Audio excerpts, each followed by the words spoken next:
ত্রয়োদশ জাতীয় সংসদ নির্বাচনকে সামনে রেখে জোর তৎপরতা শুরু করেছে ইসলামী আন্দোলন বাংলাদেশ। সংখ্যানুপাতিক প্রতিনিধিত্ব পিআর পদ্ধতির নির্বাচনের জন্য আন্দোলনের পাশাপাশি ইসলামপন্থীদের ভোট এক বাক্সে নিয়ে আসার লক্ষ্যে সমঝোতার চেষ্টাও চালাচ্ছে দলটি। তার আগে নিজেদের মতো করে প্রার্থী ঘোষণা করেছে সংগঠনটি। প্রাথমিক এ তালিকায় দলটির শীর্ষ পর্যায়ের ও হেভিওয়েট নেতাদের পাশাপাশি রয়েছেন অনেক তরুণ আলেমও। ইতিমধ্যে মাঠ পর্যায়ে কর্মী সমর্থকদের নিয়ে নির্বাচনী প্রচারে নেমে পড়েছেন তারা। সূত্রে জানা গেছে, এবারের নির্বাচনে ইসলামী আন্দোলন বাংলাদেশ থেকে প্রার্থী হচ্ছেন ইসলামী ছাত্র আন্দোলন ও যুব আন্দোলনের সাবেক একাধিক কেন্দ্রীয় নেতা। পাশাপাশি শীর্ষ নেতৃত্বে থাকা দায়িত্বশীল ও বিভিন্ন পর্যায়ের সক্রিয় নেতারাও প্রার্থী তালিকায় অন্তর্ভুক্ত হয়েছেন। তরুণ নেতৃত্বের পাশাপাশি আঞ্চলিক প্রভাবশালী নেতাদের গুরুত্ব দিয়ে মনোনয়ন প্রক্রিয়া চূড়ান্ত করেছে দলটি। রাজনৈতিক বিশ্লেষকদের মতে ইসলামী আন্দোলন বাংলাদেশের প্রার্থীদের মধ্যে তরুণদের অন্তর্ভুক্তি নির্বাচনী মাঠে নতুন উদ্দীপনা সৃষ্টি করতে পারে। অন্যদিকে দলটির নায়েবে আমির মুফতি সৈয়দ মোহাম্মদ ফয়জুল করিম সহ শীর্ষ নেতাদের প্রার্থিতা ইসলামী ভোট ব্যাংকে বড় ভূমিকা রাখতে পারে বলে মন্তব্য করা হচ্ছে।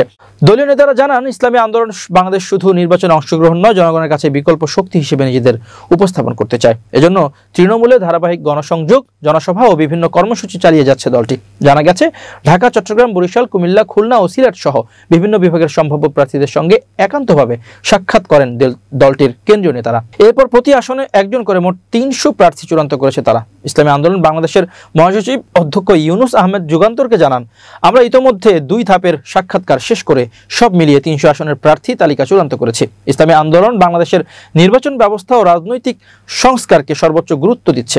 দীর্ঘদিন ধরে জাতীয় সংসদের উভয় কক্ষে সংখ্যানুপাতিক প্রতিনিধিত্ব পদ্ধতিতে নির্বাচন আয়োজনের জন্য আমরা দাবি জানাচ্ছি। এ বিষয়ে ভবিষ্যতেও কার্যকর উদ্যোগ নিতে আমরা সচেষ্ট থাকব। আগামী নির্বাচনকে গ্রহণযোগ্য ও অন্তর্ভুক্তিমূলক করতে হলে সব রাজনৈতিক দলের জন্য সমান সুযোগ নিশ্চিত করা অত্যন্ত জরুরি বলে মনে করেন ইসলামী আন্দোলনের এ নেতা। তিনি নির্বাচন কমিশন ও সরকারের কাছে এ বিষয়ে কার্যকর ভূমিকা গ্রহণের আহ্বান জানিয়েছেন। সূত্রমতে ইসলামী আন্দোলন বাংলাদেশের প্রার্থী তালিকায় থাকা হেভিওয়েট প্রার্থীদের মধ্যে রয়েছেন দলের নায়েবে আমির মুফতি সৈয়দ মোহাম্মদ ফয়জুল করিম।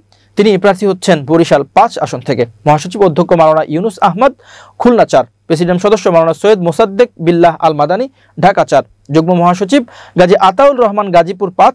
যুগ্ম মহাসচিব শেখ ফজলে বারী মাসউদ, ঢাকা ১১।